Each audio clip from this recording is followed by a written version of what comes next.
o seu Mirim dizia, leia o livro da própria vida todos os dias.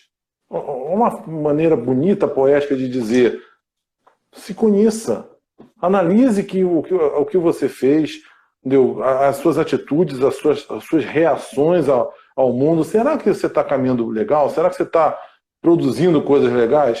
Leia o livro da própria vida, ou seja, fique, sabe, faça uma avaliação do que você é, do que você está produzindo, do que você está gerando. Conheça a ti mesmo. Por favor, meu querido. Conheço. De novo. Show! Caboclo Mirim, cara, de novo. Na escola Sim. da vida, cada um aprende a ler o seu evangelho íntimo. Para corrigir sozinho, e não com coleguinha, não colando de ninguém, os desacertos que praticou impensadamente em outras encarnações. Nós sabemos que a lei do livre-arbítrio é imutável, e assim qualquer interferência estranha no destino de cada um é sempre prejudicial ao bom equilíbrio secreto do nosso semelhante. Cada um tem de se corrigir sozinho, porque somente sozinho poderá resgatar as faltas que ficaram gravadas no seu karma. E, cara, vou pedir licença para você fazer um comentário sobre isso aqui, Por favor. porque outro dia eu estava refletindo sobre uma situação, e aí tem a ver com o que a gente estava falando agora do julgamento. Por quê? Eu acho que às vezes nós julgamos que tal coisa é melhor para aquela pessoa. E aí aquela pessoa pode ser um filho, um companheiro, uma companheira de vida, pode ser um amigo, pode ser um profissional que trabalha com a gente, sei lá, qualquer pessoa. E quando a gente julga que tal coisa é melhor para aquela pessoa, e se a gente tem, e aí entra essa linha tênue, mas se a gente tem a influência sobre aquela pessoa, seja ela emocional ou hierárquica, e a gente diz para ela, faça isso, vá por aqui, ou eu, de alguma maneira, costuro situações que sejam controladoras, né? Então, Manipuladoras. assim, isso, exato. Então, eu tô no muito feio papel de julgador, né? Porque eu tô me achando o fantástico e tô querendo controlar a situação aqui. E sabe o que é melhor, né? E olha só, isso aqui é baseado em fatos reais, tá? Tô vendo que tá dando ruim. Eu não, a pessoa deveria estar vendo, mas eu acho que não está. Assim, estou julgando. Não, assim, acho que não mesmo, porque continua julgando. Então é avaliação nesse caso. Ela está vendo que está dando ruim, e está dando ruim mesmo, é fato. E continua, não muda, não altera o padrão. Assim, eu acho que isso, para mim, e essa live começou, esse assunto do juiz, foi quando eu mandei aquela mensagem para você, tira o martelinho da minha mão, né? Que eu brinco com a Anne sobre isso de vez em quando. Era por isso, assim, então essa live foi inspirada nessa situação. É um relacionamento de dominação, sabe? E que nenhuma das partes está feliz, nenhuma das partes está evoluindo emocional mais emocionalmente, porque assim está num ciclo ainda de muito turbilhão. E eu acho que essa live hoje, vou torcer para ser bem divulgada, para quem estiver vendo essa live hoje ter condição de se autoavaliar e de dar liberdade plena para todas as pessoas com quem nós interagimos, né, todos nós, para dar essa liberdade que o Caboclo Mirim, né, cita isso com muita clareza. O evangelho é íntimo, então assim, eu não posso dizer o que é melhor para você, eu não tenho esse direito. Eu posso te orientar como mãe, talvez, de repente, né, ou como pai, ou como alguém que está, olha, cara, eu iria por aqui, não sei o que. Mas costurar situações, dominar cenário, cara, eu acho que isso é muito cruel, sabe? Verdade, verdade. Eu acho que isso entre nós que passamos uma vida ajudando o outro. A gente bota roupa branca, a gente recebe entidades, a gente ouve as entidades trabalhando com a gente, sempre com a intenção de dar uma palavra, dar um conselho, ajudar o próximo. A gente se deixar, a gente cai na armadilha de todos nós que temos essa vibe de sair da nossa casa, sair da nossa vida, que a gente podia estar cuidando da nossa própria vida, e a gente é tocado por uma vibe de, ajudar o próximo. Ajudar. Então a gente, se não se policiar, Isso pode ser um efeito colateral a todos nós, de às vezes achar, porque você tem um guia espiritual, você tem uma convivência de muitos anos com os caras legais lá de cima que vêm contigo, você achar que o seu conselho é melhor do que o outro, que o seu discernimento é melhor do que o outro, e vai até que seja em alguns momentos, e você até, que às vezes tem aquela história de quem está de fora vê melhor, pode até ser que você tenha uma avaliação diferente da situação, mas é o que você falou, é diferente de manipulação, é diferente de impor a sua vontade para o irmão. As entidades, um preto velho, um caboclo, ele nunca impõe nada, né? Ele aconselha, e às vezes fala até de uma maneira que chega a parecer uma linguagem cifrada, porque às vezes, quantas vezes já viu o assistente sair dali e não entendeu, foi nada que foi dito ali. A gente sabe o que a entidade falou, a gente às vezes ouviu, e depois encontra o assistente que parece que entendeu uma outra coisa completamente diferente, porque não tinha ouvidos para ouvir, né? Tem que ter ouvidos para ouvir. Isso é muito consolador, eu não sou o único a ter. Exatamente, seja bem-vindo, exatamente. A gente fica assim, a gente não vai, não nos cabe chegar assim, não, meu irmão, mas eu acho que não foi bem isso que eu entendi, que o vovô quis falar para você. A gente...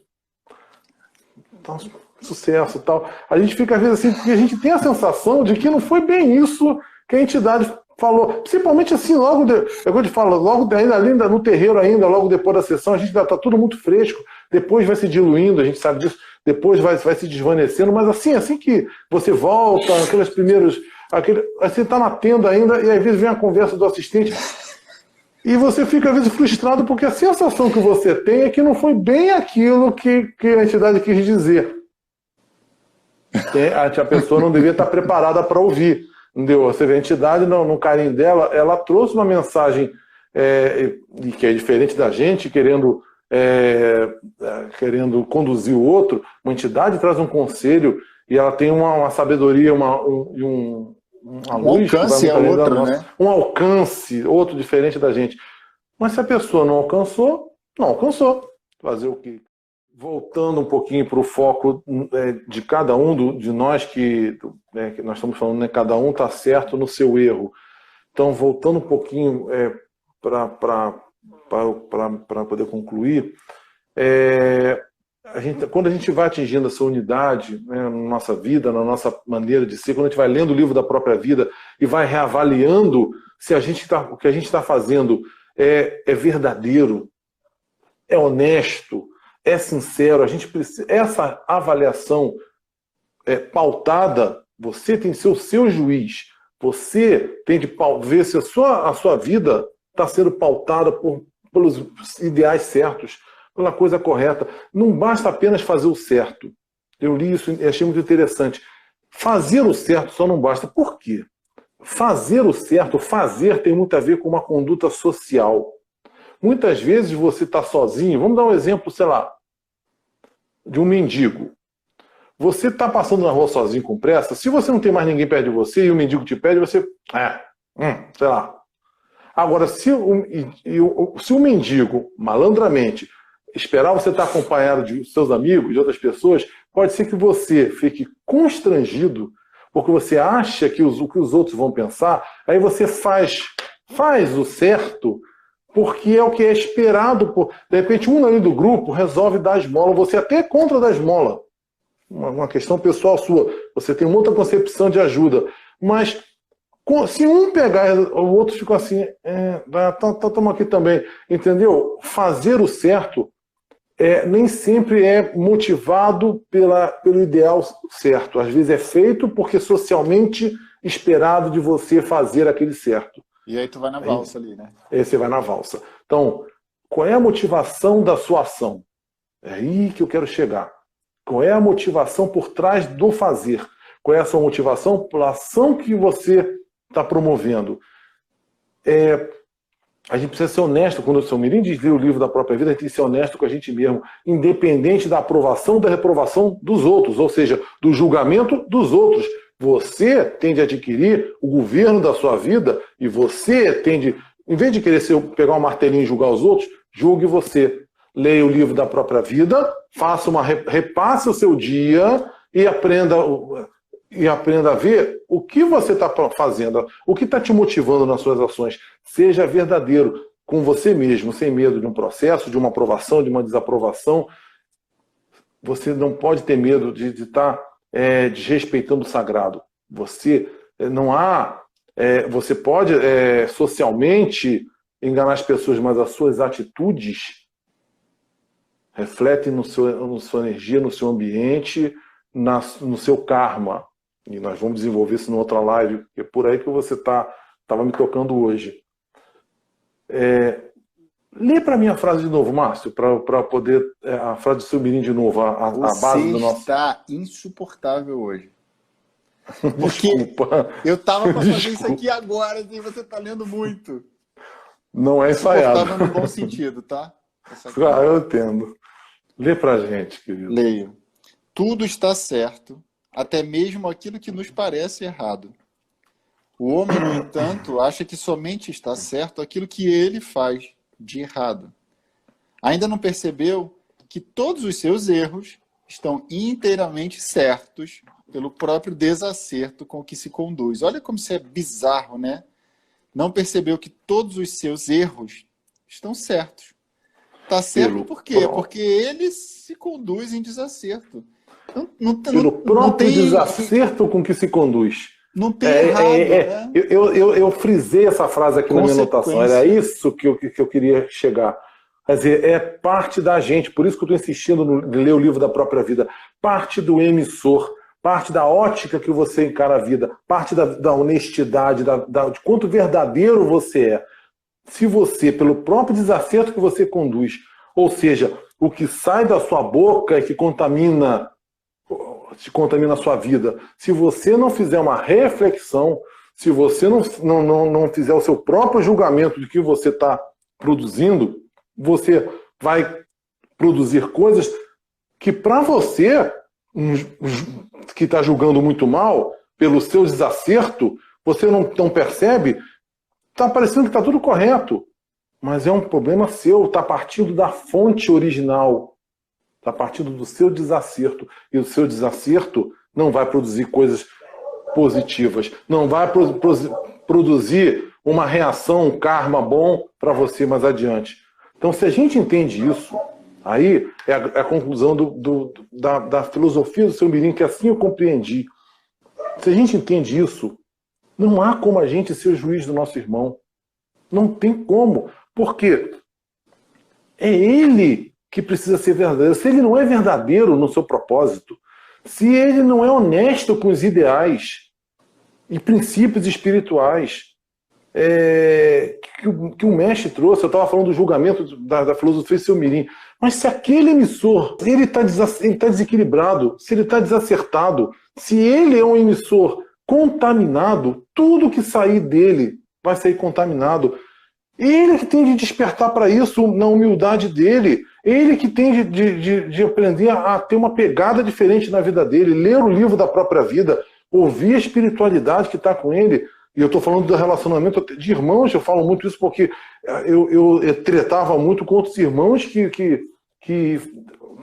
pregam que é um bando de seu mirim, que isso, aquilo, outro. Isso aqui que me incomodava muito. Mas isso é um problema dele. Quem vai colher...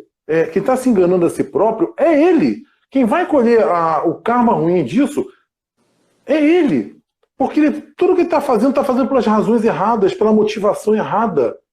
Como é que você acorda uma pessoa assim, que tem se ele está envolto, e aí vai o link da próxima live, se ele está envolto numa vibe, como é que você tira ele disso? Eu acho que o Roger botou mais ou menos uma pergunta nesse sentido, e é a próxima live. Como que você chega numa pessoa assim? Então eu não vou julgar, não julgue o seu irmão que está falando bobagem. Ele está falando aquilo que ele acredita que seja o melhor, no desacerto dele, no desequilíbrio dele. Ele só vai aprender a fechar a boquinha, a calar, silenciar, no momento em que ele ler o livro da própria vida. Ele aprender a não contaminar, se contaminar, como disse Jesus, quando ele aprender o valor do que sai da boca. O que sai da boca é o que sai na rede social também, naquilo que você tecla, naquilo que você posta, naquilo que você compartilha. E aí eu vou um pouco mais longe, que nós estamos vivendo hoje um questionamento enorme sobre fake news. Se vive isso há muito tempo, mas particularmente nós estamos vivendo um momento no nosso país de uma discussão muito grande sobre o fake news. E fala-se muito de robôs, mas muitas pessoas compartilham aquilo que elas sentem que está errado, porque é interessante, aquilo coaduna com o que ela acredita lá no íntimo dela, com a bandeira que ela pegou, com a pregação dela, e ela compartilha, não interessa se aquilo é verdade ou não é. Ela pega um pacote pronto e compartilha uma informação nociva que vai, no mínimo, irritar outras pessoas.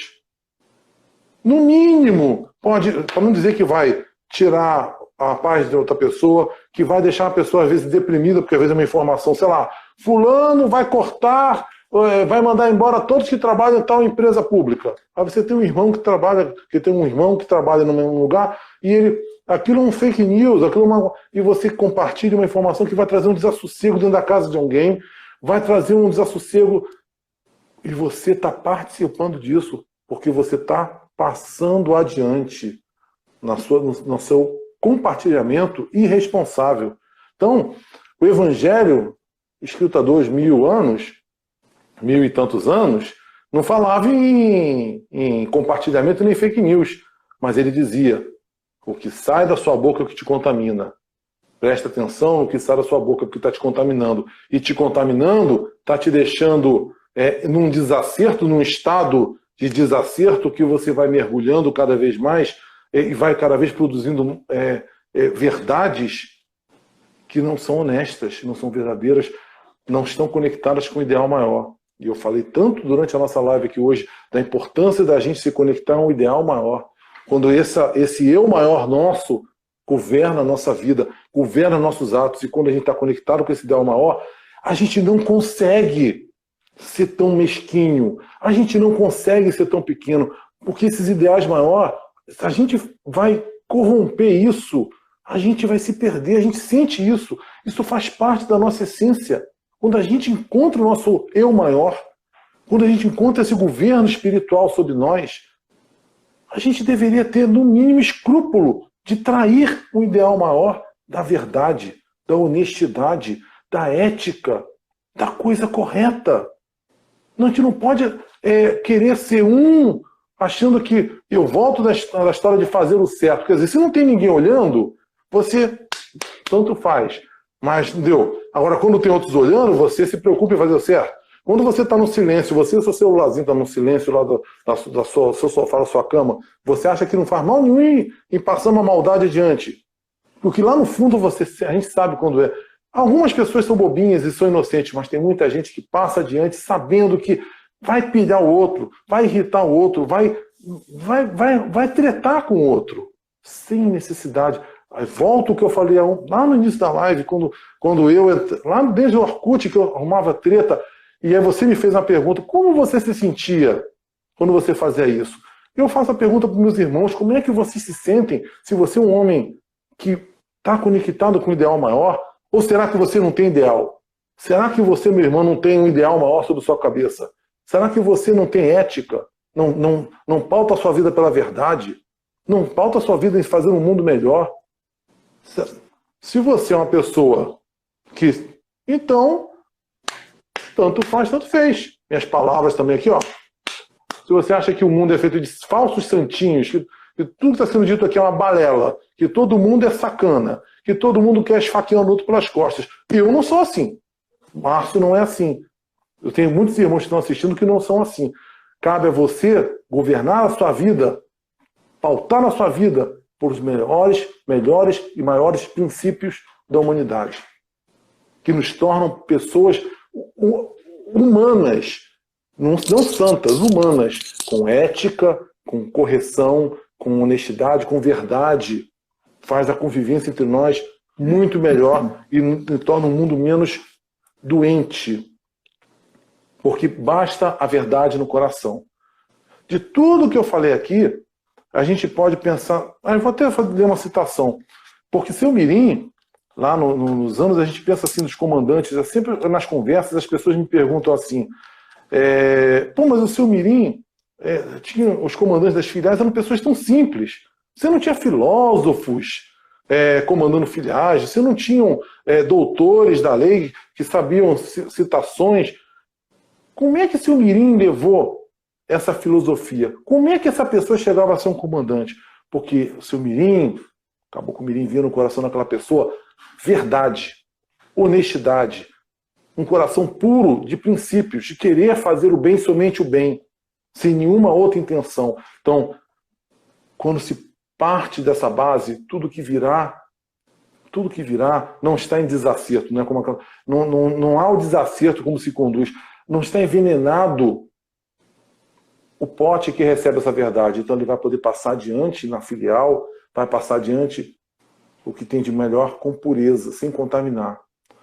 A citação que eu queria fazer aqui, para concluir, deixar a gente bater um papo, é a seguinte. Certa vez, alguém perguntou a Santo Agostinho, o que devo fazer?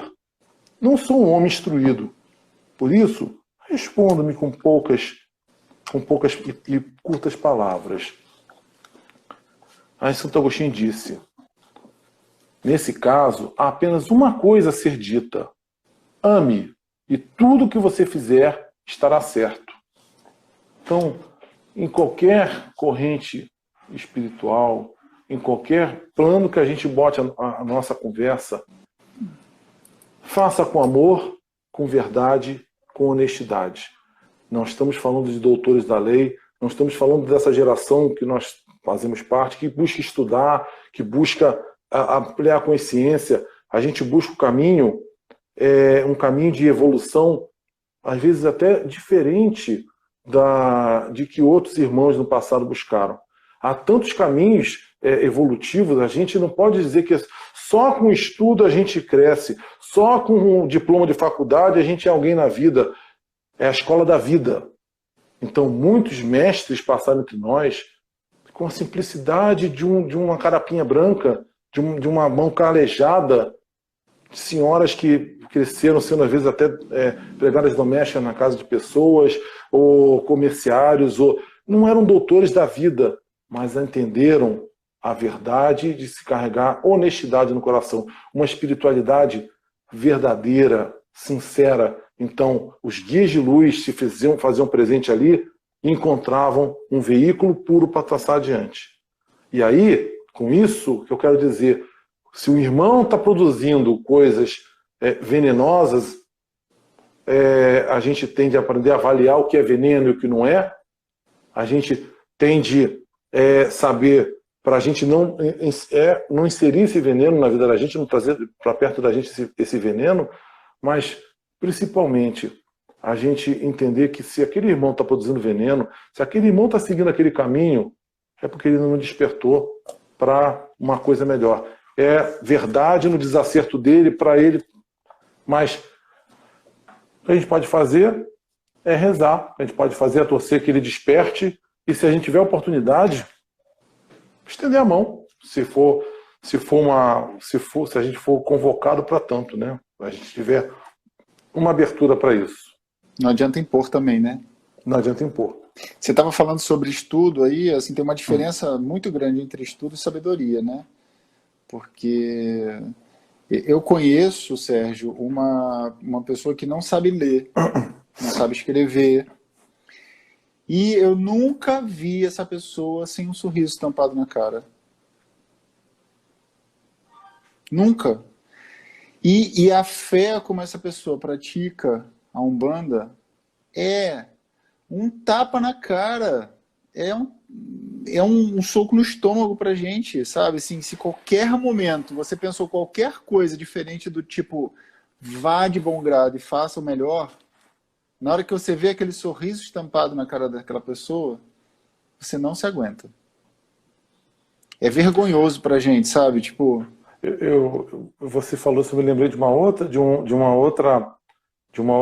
historinha, eu não lembro de onde, eu acho que isso está no livro de Paulo Coelho. Eu acho que está no Reflexões. Eu acho que eu botei isso no Reflexões, se não me lembro. Eu não vou abrir o Reflexões para procurar, não. Vou tentar falar de memória. É uma história antiga, né, que Paulo Coelho trouxe, que fala que uma vez Maria, com o menino Jesus, chegou a um mosteiro. E ela foi buscar abrigo e tal. E os monges todos, né, foram recepcionar Maria, levar presentes, levar agrados, estavam felizes, entendeu? De receber Maria e o menino Jesus. Mas tinha um monge que tinha vindo do circo, na juventude dele, tudo que ele sabia fazer era coisa de circo. Ele era analfabeto, não sabia falar umas palavras, dar nenhuma boas-vindas especial, não tinha nenhum talento especial, diferente dos monges mais preparados. E ele era o último da fila, tal, e os monges foram, né, levando. E quando chegou a vez dele, o que ele fez é aquilo que ele sabia fazer de melhor. Ele fez um malabarismo com as bolas, fez uma graça, tirou um sorriso do menino Jesus e foi com ele que o menino Jesus quis chegar nos braços. Porque deu alguma coisa assim, mais ou menos assim, que mostra que são os simples de coração que atingem um patamar diferenciado na sua honestidade, na sua verdade, quando tocam o divino. Então, o resumo de tudo que nós falamos aqui é isso. Triste aquele que julga, porque nós somos todos muito pequenos. E todos nós, de alguma forma, temos nossos desacertos e de alguma forma, contaminamos a fonte original de quem somos nós para dizermos que somos livres de contaminação. Então, que a gente não julgue nosso irmão e que tenha paciência com quem é pequeno, com quem se coloca como um doutor da lei, doutor do conhecimento, doutor, e consegue achar que pode apontar os outros. Como você disse, é um ser pequeno que está olhando para baixo, achando que está em algum lugar, achando que está em alguma altura, mas na verdade está pequeno, apontando o dedo para o seu irmão. Então ele estacionou e evoluiu. É um ser que não está em decadência. Está estagnado ali, né? Está estagnado.